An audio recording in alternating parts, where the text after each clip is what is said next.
This year Hyderabad Live theme is mainly intervention during ACS. That means ACS means acute coronary syndrome.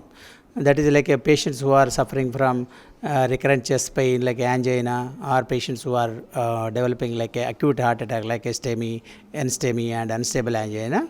When they are having these type of clinical syndromes, what best technology you can use like a image guided angioplasties like a IVAS or OCT, these type of technology, how best you can use, and what are the new stents which are available in the market, and how far they are useful compared to the older generation stents, and some of the therapies which are having some controversy based upon the recent guideline like a thrombus aspiration, like a newer antiplatelet agents, newer thrombolytic agents. These will be discussed, and at the same time during interventions previously they used to say like only culprit vessel angioplasty should be done. That means the angioplasty of the vessel which is responsible for producing the heart attack.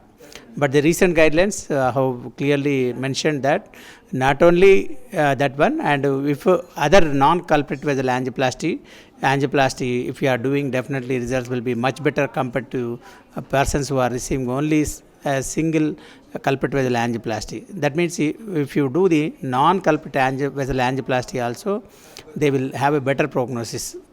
So at the same time, our intention through the Hyderabad Live to spread the message of the awareness of the how to prevent the heart disease. Like heart disease prevention is much more important.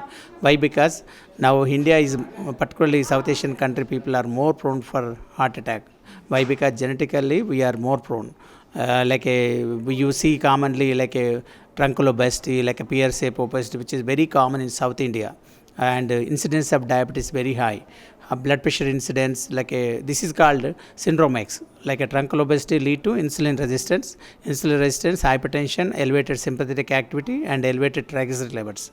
So all these entities put together, they call it as a syndrome X, which is very common in South India. And diabetes incidence compared to other areas in India is very highly prevalent. So diabetes patients are more prone for coronary artery disease. Why? The disease will be very severe, involve the multiple vessels, and onset of valve dysfunction is very early compared to the non-diabetics. And when the diabetics are prone for heart attack, the mortality is more, sudden death is more, prone for heart failure after the heart attack is very high. Even if they are undergoing bypass or angioplasty, recurrence rate is very high. So that's the reason instead of going for treatment, better to prevent it. So that means prevent the disease before it develops. So prevention is very cheap. That means only simple tricks like frequently check the blood pressure, control it, frequently check the blood sugar levels, see that is adequately controlled, and at the same time cholesterol. The studies have shown if the LDL cholesterol is elevated, risk is very high. If HDL, which is a good cholesterol, protective cholesterol, if it is it should be above 40 in males and above 50 in females. Suppose every 1 milligram HDL cholesterol fall, there is a 2% risk. So if 1 milligram HDL is falling, that means a 2% risk for prone for coronary artery disease. Similarly, LDL cholesterol, if 2 milligrams is falling, there is a 1% risk is more. If 2 milligrams is raising, 1% risk is adding. So that is the reason, keep the LDL cholesterol below 100 and HDL cholesterol above 40 in male, and females it should be above 50.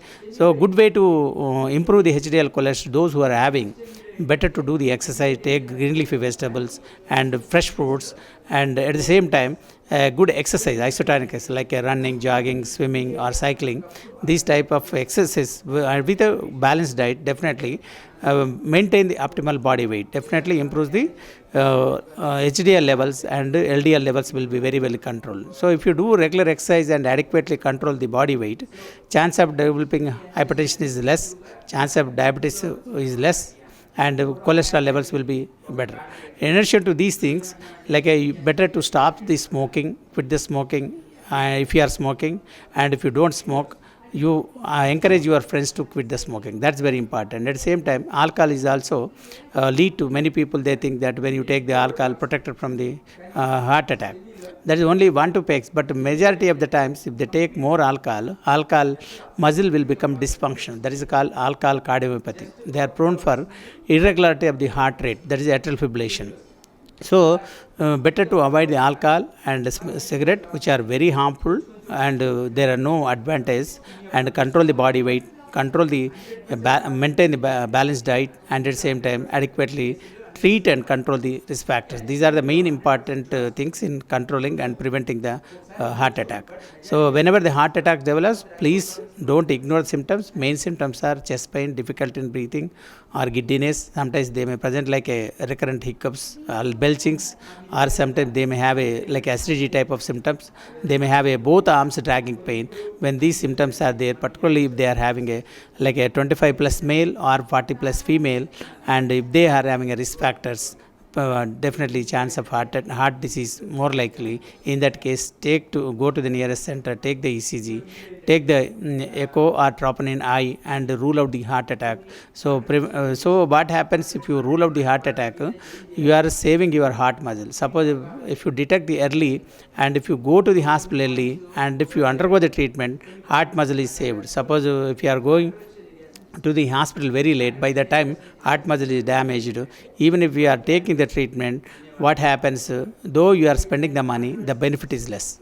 If you go early for a given amount, your quality of life will be better, results will be better, and events will be less. So that's the reason, never hesitate to go to the doctor when you have these type of symptoms like a burning in the burning in the epigastrium, or anterior part of the neck pain, or left arm pain, or heaviness or squeezing type of sensation over the chest, or while walking, or episodes of difficulty in breathing, or if you are feeling giddiness. These symptoms don't ignore. Thank you.